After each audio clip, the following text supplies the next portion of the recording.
عازمین حج کے لیے رباط نظام میں قیام کے لیے قرعہ اندازی عمل میں آئی۔ چومیلا پیلس میں حیدرآباد دکن کے عازمین حج کے لیے قرعہ اندازی کی تقریب منعقد ہوئی، جس میں تلنگانہ کے نائب وزیر اعلیٰ محمد محمود علی کے ہاتھوں قرعہ اندازی عمل میں آئی۔ جملہ 600 سے زائد عازمین حج کے لیے رباط نظام میں قیام کی سہولت فراہم کی جائے گی۔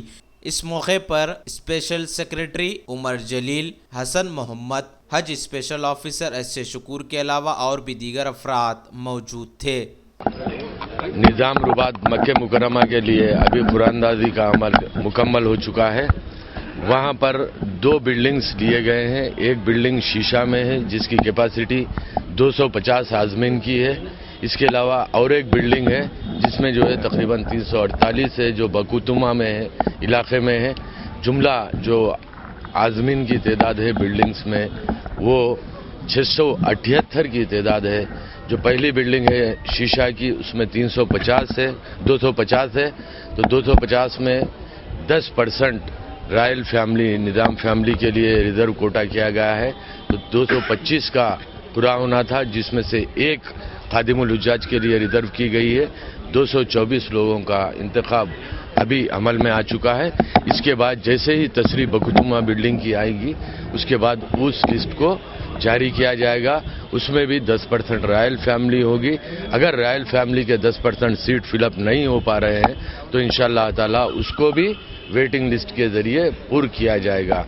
یہ جو قرعہ عمل میں آیا ہے یہ سابق ریاست حیدرآباد کے جو احاطہ تھا اس احاطے کے طور پر احاطے میں یہ عمل میں آیا ہے، جس میں ریاست تلنگانہ کے 10 اضلاع ہیں اور اس کے علاوہ ریاست مہاراشٹر کے 7 اضلاع ہے اور ریاست کرناٹک کے 4 اضلاع ہے۔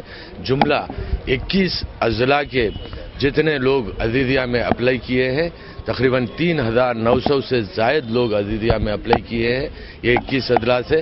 تو ان 3900 لوگوں کے نمبرات کو لے کے، کور نمبر کو لے کے سینٹرل حج کمیٹی کا جو ہمارا سافٹ ویئر ہے، جو عازمین کے لیے جو منتخب کرتے ہیں جس سافٹ ویئر سے، اسی سافٹ ویئر کے ذریعے قرعہ بڑی ٹرانسپیرنسی کے ساتھ ابھی کیا گیا ہے۔ انشاءاللہ تعالی جو بھی منتخب عازمین ہیں جن کا نام ابھی قرعہ میں آیا ہے، تو ہر حاجی صاحب کے لیے، ہر عازم کے لیے اکاموڈیشن کے جو مکہ مکرمہ میں پیسے ہیں 47,700 روپے، وہ انشاءاللہ تعالی سینٹرل حج کمیٹی کی جانب سے ریفنڈ کیے جائیں گے اور راست طور پر ان کے اکاؤنٹ میں وہ پیسہ آ جائے گا انشاءاللہ تعالی۔